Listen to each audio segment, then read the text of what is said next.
Mis hermanos, llegamos a nuestra última hora del día, en que vamos a considerar una segunda parte de las características de la vida en el Espíritu. Hemos ya visto 5. La primera, que la vida en el Espíritu es una vida de unión con Cristo. Es una vida de poder en el Espíritu. Es una vida de santificación. Es una vida de comunión con Dios como nuestro Padre. Es una vida de consuelo y esperanza. Y todo eso de Romanos 8. Pero ahora, como dije, vamos a expandir nuestros horizontes un poco y considerar lo que otros textos dicen acerca de esta vida en el Espíritu. En primer lugar, vemos que la vida en el Espíritu es una vida de servicio amoroso. Servicio amoroso. Podemos notar que la vida en el Espíritu consiste en un servicio amoroso. Parte de la realidad de que el Espíritu nos une a Cristo es que también nos hace miembros de su cuerpo diverso. El cuerpo de Cristo, del cual todos los cristianos forman parte, sin excepción, es el trabajo especial del Espíritu capacitar a cada miembro para que su obra se haga bien para la edificación de todo. Siendo parte del cuerpo, somos partes de su crecimiento, un instrumento que el Espíritu puede usar en la vida de los demás para su edificación. Esa es una realidad para cada creyente. Cada creyente tiene un llamado y don del Espíritu que el Espíritu ha diseñado para usarlo para el bien del cuerpo. Pero a cada uno se le da la manifestación del Espíritu para el bien común, dice 1 Corintios 12:7. El Espíritu obra en el cuerpo para que cada miembro haga su parte para el bien de todo. Nos capacita, nos da el poder para ser diligentes y nos llena con el amor y paciencia necesarios para llevar a cabo nuestra función para el bien de todo. Hay muchas personas con talentos, incluso no creyentes, que tienen mucho talento. Pero es el poder del Espíritu Santo que puede santificar esos talentos con un amor divino.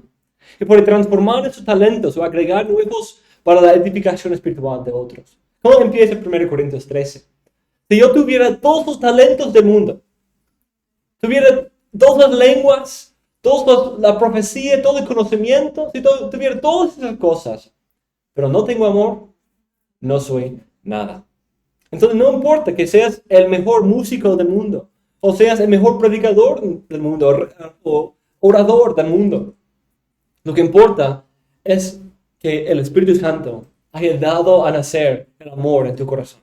Y que uses ahora tus capacidades, que Él te da, que santifica para el amor a Dios y el amor a tus hermanos.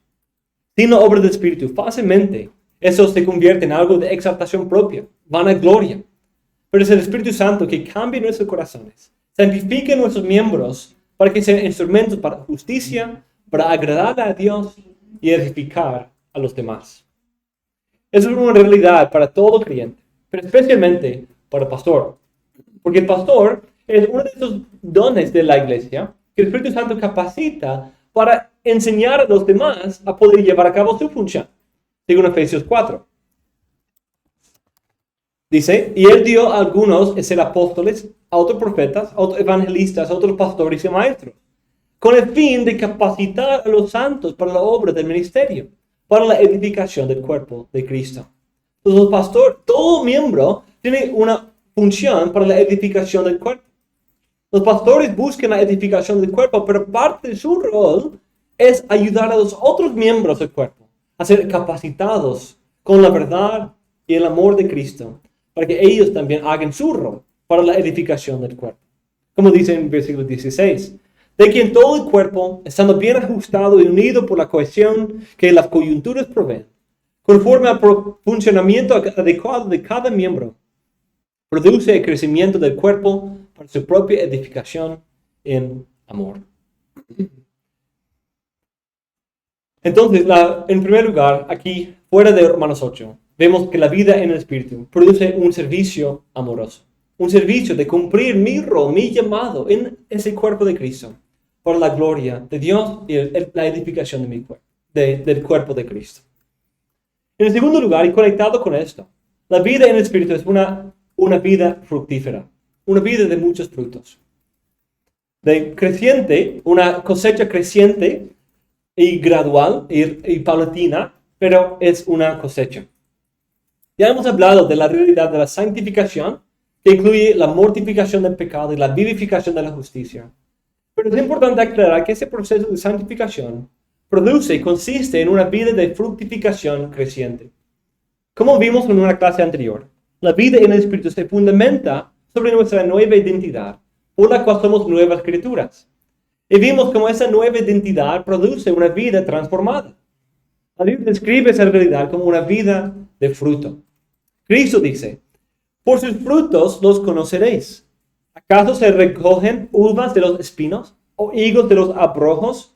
Así todo árbol bueno da frutos buenos, pero el árbol malo da frutos malos. Un árbol bueno no puede producir frutos malos, ni un árbol malo producir frutos buenos. Todo árbol que no da buen fruto es cortado y echado al fuego. Así que por sus frutos los conoceréis. Y aquí se supone la obra del Espíritu Santo. Porque cuando pensamos de la evidencia bíblica, incluso de nuestra propia vida, decimos, yo soy un mal árbol. Yo soy un árbol malo. Todos somos árboles malos. ¿Cómo puede hablar de árboles buenos? Pues hemos hablado, ¿cierto? Hay un viento que sopla de Dios.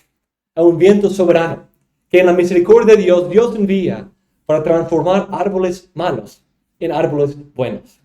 Para convertir, Él se interpone en el ciclo vicioso de nuestro pecado para hacer un cambio, para hacernos una nueva criatura y resucitarnos.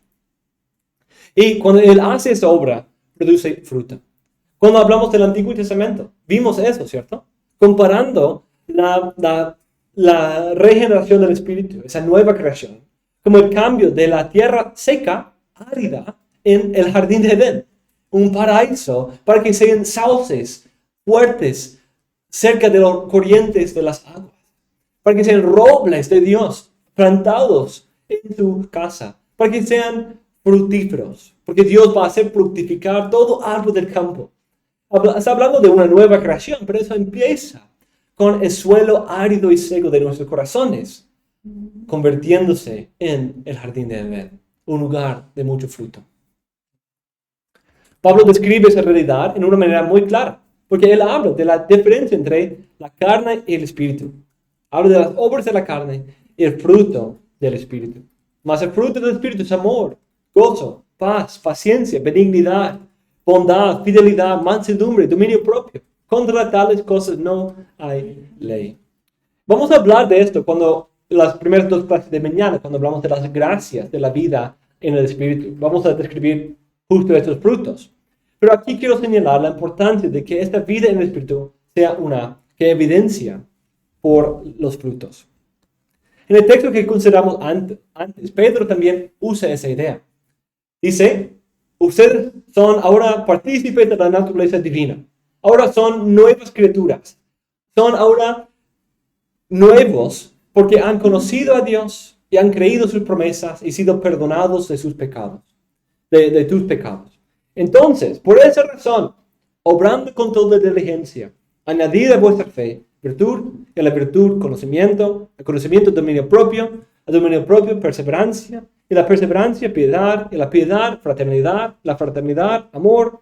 Pues estas virtudes al estar en vosotros y al abundar, no os dejarán ociosos ni estériles en el verdadero conocimiento de nuestro Señor Jesucristo. Esto fue la imagen de la tierra en Génesis 2. Estéril.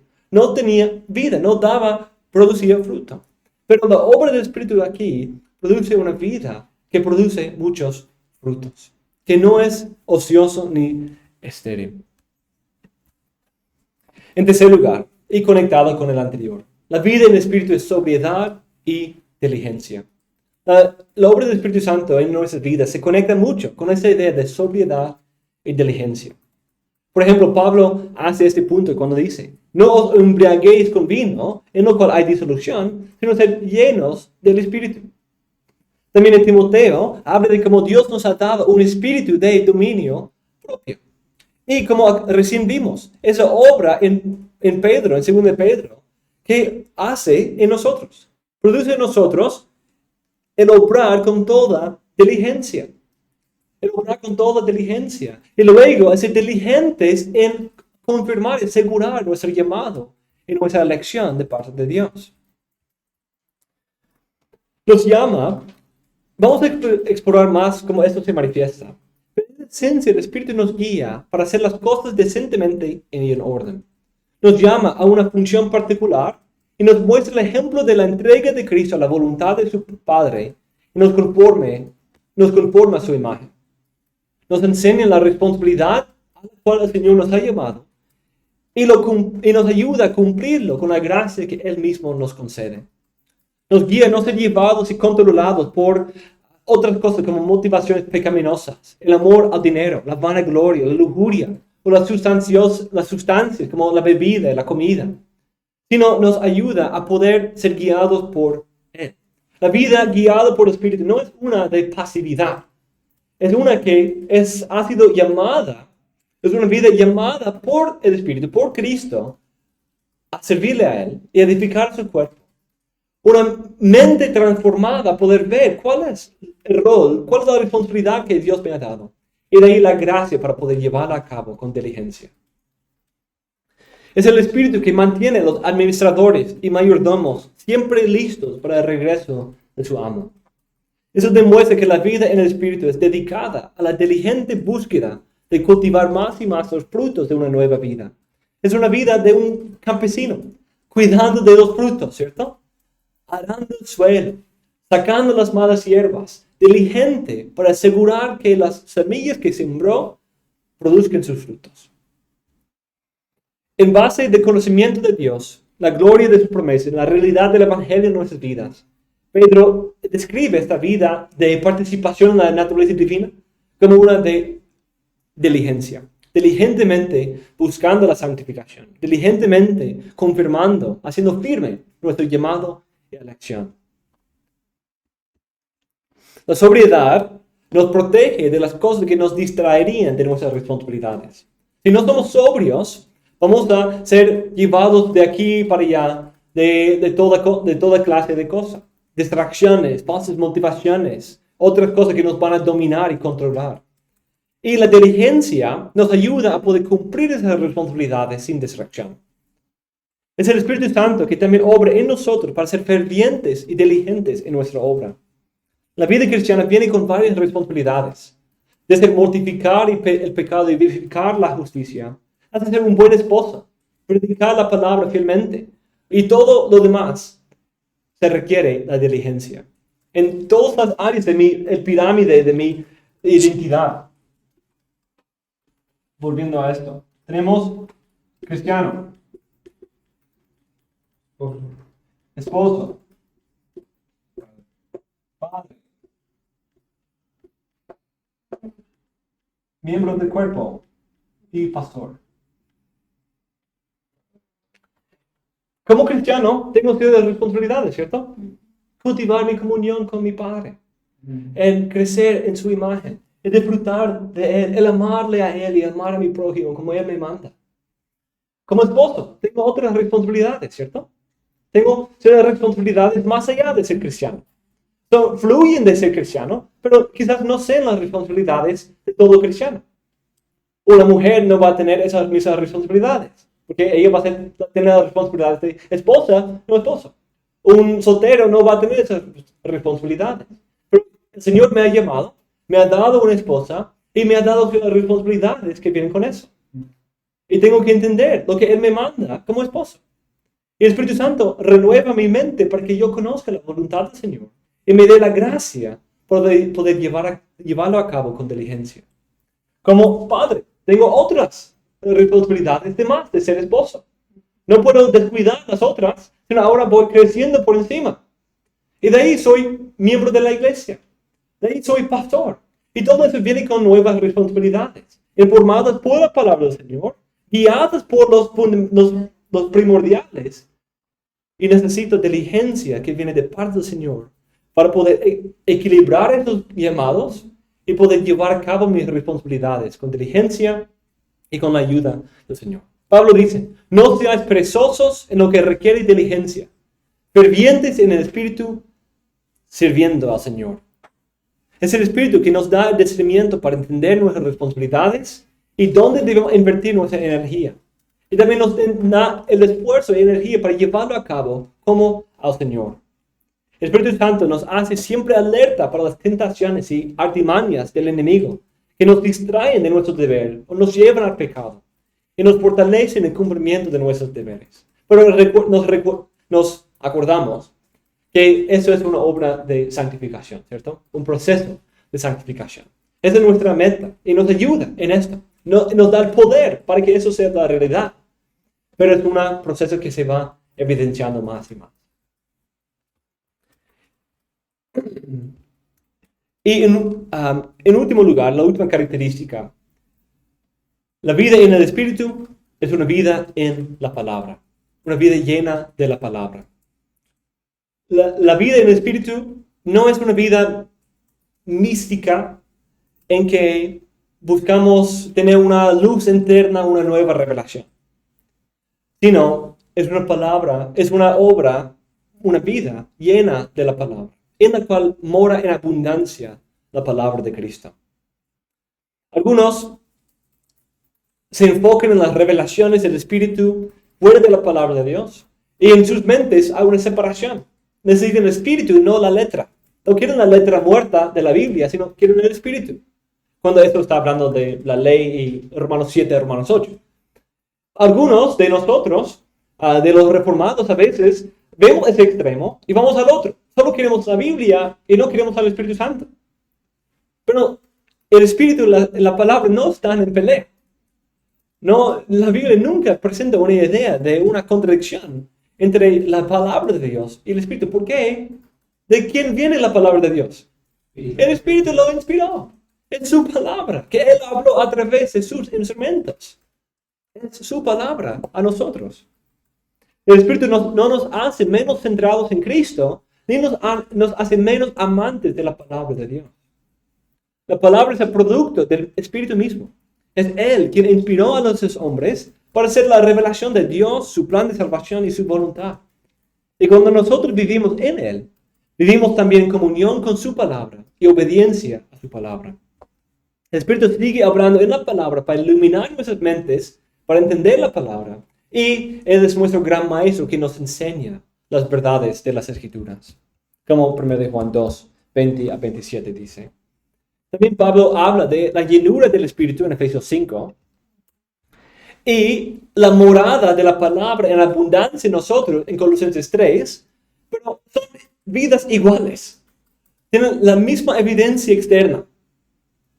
Dice en Colosenses 3, que la palabra de Cristo habite en abundancia en vosotros, con toda sabiduría, enseñándoos y amonestándoos unos a otros con salmos, himnos y canciones espirituales, cantando a Dios con acción de gracias en vuestros corazones. Y todo lo que hacéis de palabra o de hecho, hacedlo todo en el nombre del Señor Jesús, dando gracias por medio de Él a Dios el Padre. Efesios 5, 15 a 20. Por tanto, tened cuidado como andéis. No como insensatos, sino como sabios, aprovechando bien el tiempo porque los días son malos. Así pues, no seáis necios, sino entender cuál es la voluntad del Señor. Y no os embriaguéis con vino, en lo cual hay disolución, sino sed llenos del Espíritu, hablando entre vosotros con salmos, himnos y cantos espirituales, cantando y alabando con vuestro corazón al Señor, dando siempre gracias por todo en el nombre de nuestro Señor Jesucristo, a Dios el Padre.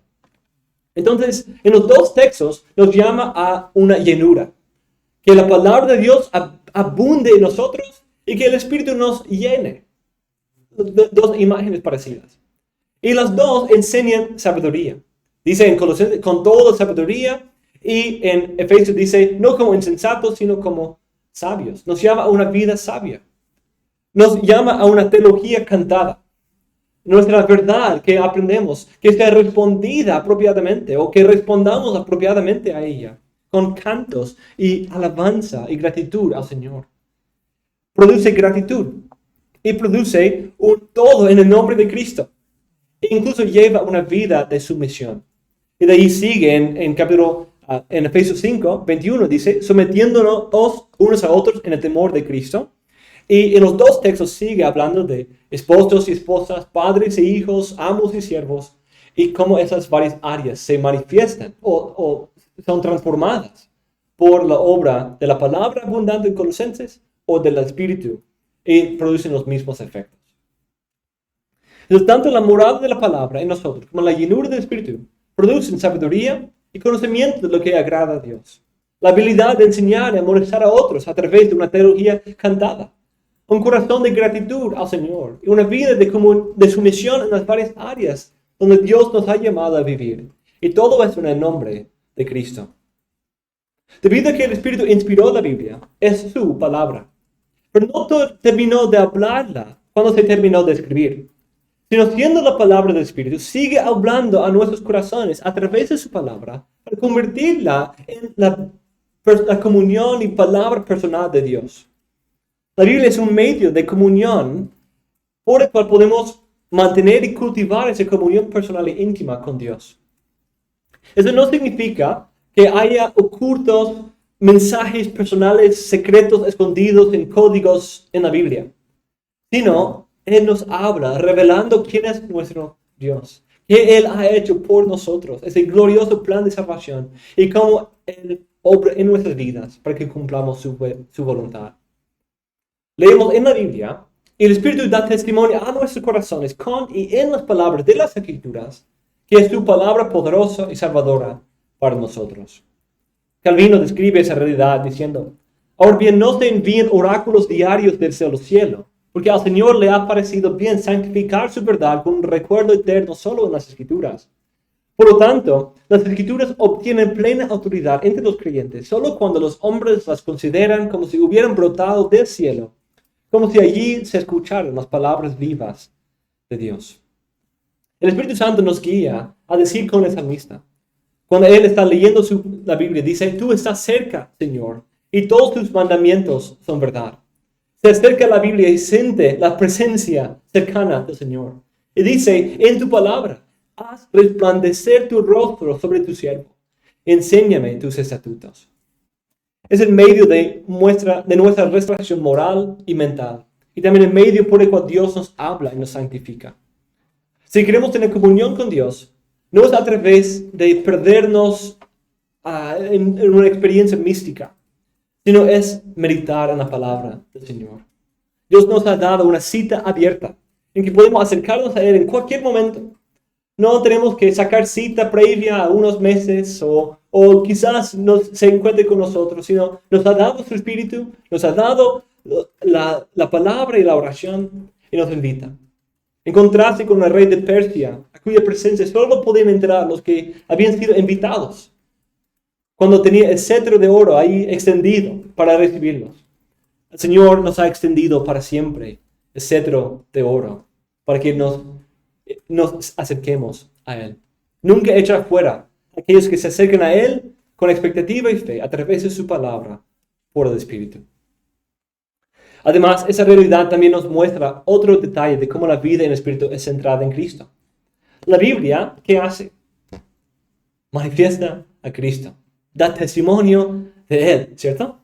Los fariseos, ellos buscaban las Escrituras porque ellos pensaban que por guardar las leyes podían tener vida eterna. Pero Cristo dice, la Biblia, las Escrituras, sí presentan dónde está la vida eterna. Pero es porque dan testimonio de que la vida eterna está en mí. Está en Cristo. Y cuando nosotros somos guiados por el Espíritu a estudiar y escudriñar las Escrituras y buscar en ellas a Cristo. El Espíritu Santo ha inspirado a los hombres para que hablen de Cristo en toda página. El Espíritu Santo nos ilumina para poder ver a Cristo y responder en amor por Él. Una vida centrada en el Espíritu o llena del Espíritu no es encontrarse con Cristo ni la palabra, sino es una vida que nos lleva a Cristo a través de su palabra, que nos revela a Cristo en su palabra y nos lleva a buscar la vida que la Biblia, de la cual la Biblia habla, solamente en Cristo. La palabra de Dios es la espada del Espíritu, por la cual Él ejerce su poder en el creyente. Usa este poder de su palabra para defendernos de los ataques de los enemigos. También es la linterna del Espíritu para mortificar el pecado, exponer los pecados ocultos. Es también la guía del Espíritu Santo para que conozcamos la voluntad de quién es, la voluntad del Señor, la verdad de quiénes somos nosotros y qué ha hecho por nosotros. También es su guía para que vivamos conforme a su voluntad. Es una manera muy conectada con el ministerio pastoral, porque en Hechos, una de las maneras más consistentes en que el Espíritu se manifestó fue en la proclamación de la palabra con valentía. El ministerio del Espíritu en nuestras vidas nos lleva a un entendimiento iluminado de la palabra y una vida que aplica la palabra fielmente. Es el Espíritu Santo quien obra a través de la palabra para producir el fruto de ella en nuestras vidas de enseñanza, corrección, instrucción en justicia y también su fruto de consuelo y esperanza. Entonces, esto nos lleva a nuestra conclusión. A la luz de todo eso, enfatizamos que la vida en el Espíritu es esencial para el ministerio y la vida en el cuerpo. En todo lo que hemos visto, la vida en el Espíritu es tanto para el cristiano recién convertido como para el pastor de 50 años. Pero la vida del Espíritu es algo que el pastor debe cultivar constantemente, porque es absolutamente esencial para el buen ejercicio de su ministerio. Como vimos, es el Espíritu quien distribuye a cada uno su función en el cuerpo de Cristo. Y así es el Espíritu quien nos capacita y llama al ministerio pastoral. El trabajo principal del pastor es proclamar la palabra de Dios, en palabra y vida. Y es el Espíritu Santo quien nos dio la palabra de Dios. Además, para entender la palabra correctamente, para su exposición, necesitamos la iluminación que solo viene del Espíritu Santo. Es la obra del Espíritu que nos da fortaleza y valentía para preservar la sana doctrina, cuando el mundo y los enemigos quieren que nos hagamos concesiones. Pero el pastor no debe solo querer entender la palabra, sino debe querer aplicarla fielmente a sus vidas. Y él no tiene poder en sí para hacer eso, sino él tiene el poder y sabiduría que viene del Espíritu, para que él viva conforme a la voluntad del Señor. Es la obra del Espíritu que hace que nuestra predicación sea eficaz para la salvación y la santificación. El ministerio pastoral también se enfoca en la oración. Es el Espíritu que nos ayuda en nuestra debilidad para orar en una manera aceptable delante de Dios. El pastor también debe guiar a la iglesia en unidad. Es el Espíritu quien une a la iglesia. Es la obra del Espíritu que nos ayuda a preservar y perseverar hasta el final en cumplir con diligencia nuestros deberes. Sin el Espíritu, el ministerio se secará muy rápidamente y será vacío de frutos. Pero a través del poder del Espíritu, nosotros seremos preservados en el ministerio de los ataques del enemigo, y nuestro ministerio producirá fruto para el bien común de la iglesia y la gloria de Dios. Entonces, mis hermanos, vemos ahora estas 10 características, o 9, y de ahí una conclusión. La vida en el Espíritu es centrada en Cristo. Una vida de poder, un proceso de santificación, comunión con Dios como Padre y una vida de consuelo y esperanza. Además, esa vida en el Espíritu es una de servicio amoroso, una vida de muchos frutos, una vida de sobriedad y diligencia y una vida que es llena de la palabra de Dios. Y todo eso manifiesta su absoluta importancia para nuestra vida en la iglesia, como pastores o como miembros de ese cuerpo. Necesitamos del Espíritu. Otros necesitan del Espíritu que está en nosotros. Y nosotros necesitamos del Espíritu quien está en otros. Necesitamos en esta vida de comunión, de comunidad, de iglesia, todos necesitamos la vida en el Espíritu. Eso es lo que hace la diferencia entre hipócritas y cristianos genuinos. Lo que hace la diferencia entre infierno y cielo. Si hemos sido regenerados y alcanzados por su gracia. Y si hemos sido fundamentados sobre la gloria del Evangelio, de lo que Cristo ha hecho por nosotros. Y eso produce los frutos que veremos más mañana.